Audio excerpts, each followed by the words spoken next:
Good morning, this is Rod at Bid More to Win. We are going to work on ice cream trick this morning.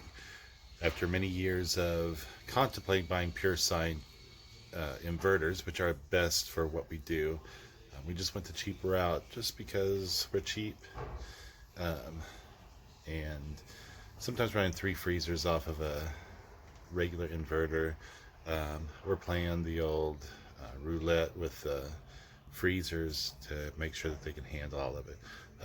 So I'm finally going to install pure sine inverters. They're quite a bit more expensive, but hopefully it is a great improvement.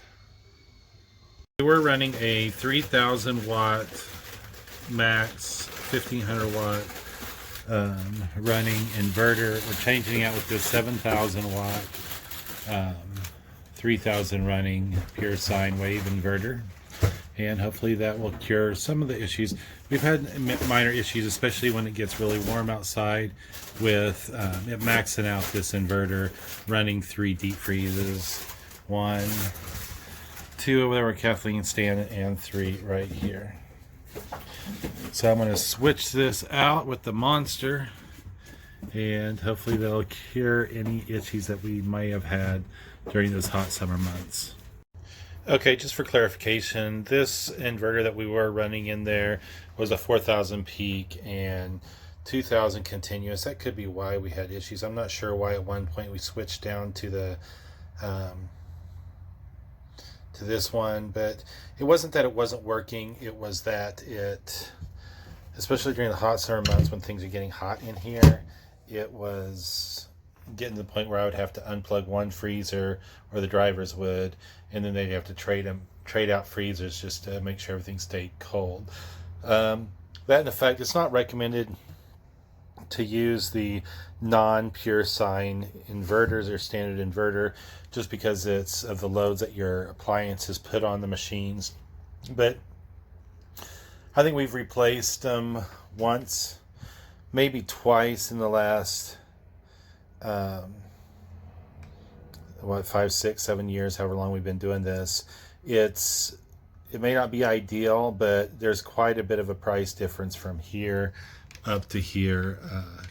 So definitely check out the prices of the pure sine inverter. This particular one looks like it is made by King Reliable Electronics, but basically this battery here runs off of our main battery. It's also recommended just to note that you use deep cycle batteries, like for your golf carts, boats, marine type batteries. They're supposed to hold the charge longer and be able to withstand the constant draining and charging of the batteries. This is just a setup we had when we got the trucks, and we just continued it. And yes, because we're not using the deep cycle batteries, we do have to replace the batteries probably once every year, 18 months, or every 2 years. But the price difference between a deep cycle battery and the standard batteries are it's quite a bit. We're pretty cheap, just to be honest with you. Again, not everything may be ideal, but it works.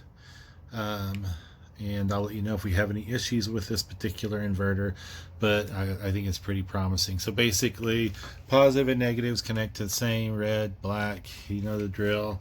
And then out the front end, you have plugs. It looks like I'm gonna have to, my other inverter had 3 plugs on it.